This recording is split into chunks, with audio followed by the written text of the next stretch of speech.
2 ദിവസമായിട്ട് എൻ്റെ അമ്മോ മഴയോട് മഴ, കറണ്ടും ഇല്ല, ഫോണിലെ ചാർജും ഇല്ല, വീഡിയോ എടുക്കാനും പറ്റിയില്ല. ചേട്ടൻ നാട്ടിൽ വരികയും ചെയ്തു. ഒന്നും ഉണ്ടാക്കി കൊടുക്കാൻ പറ്റിയില്ല കേട്ടോ, സ്പെഷ്യലായിട്ട്.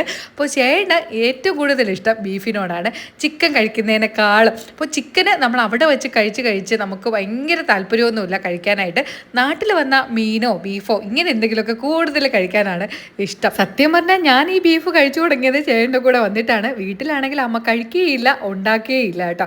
അതുകൊണ്ട് ബീഫിൻ്റെ റെസിപ്പി അമ്മയുടെ അടുത്ത് ചോദിക്കാമെന്ന് വിചാരിച്ചാൽ അമ്മ പറയും എനിക്കറിഞ്ഞൂടാന്ന്. അപ്പോൾ ഞാൻ യൂട്യൂബൊക്കെ നോക്കി എവിടെ നിന്നൊക്കെ കണ്ടുപിടിച്ച് ഇങ്ങനെ കുറേ ഐഡിയാസ് മനസ്സിലുണ്ട്. അപ്പോൾ ഞാൻ എൻ്റെ കുറച്ച് രീതിയിലും കൂടെ അങ്ങ് ഉണ്ടാക്കിയതാണ്.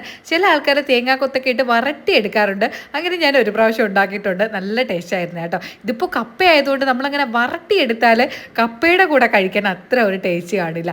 ഇവിടെ കപ്പയുടെ കൂടെയൊക്കെ കഴിക്കണമെങ്കിൽ ലേശം ഗ്രേവി വേണം. അപ്പം ഞാൻ ഇച്ചിരി ഗ്രേവി ആയിട്ട് തന്നെ വെച്ചു. എന്നാലും ഒരുപാട് ലൂസൊന്നും അല്ല കേട്ടോ. വിറകടുപ്പിൽ കൊണ്ടുപോയത് കൊണ്ട് അവിടെ ഇരുന്ന് കുറുകി നല്ല പരുവായിട്ടുണ്ട്. വിറകടുപ്പിലൊക്കെ കൊണ്ടുപോയി ഇച്ചിരി മെനക്കെട്ടുണ്ടാക്കിയെങ്കിലും 2 ഐറ്റം ഉണ്ടാക്കി വെച്ചിട്ട് ഞാൻ ഓടിച്ചെന്നൊക്കെ കുളിച്ചിട്ട് വന്നു കേട്ടോ.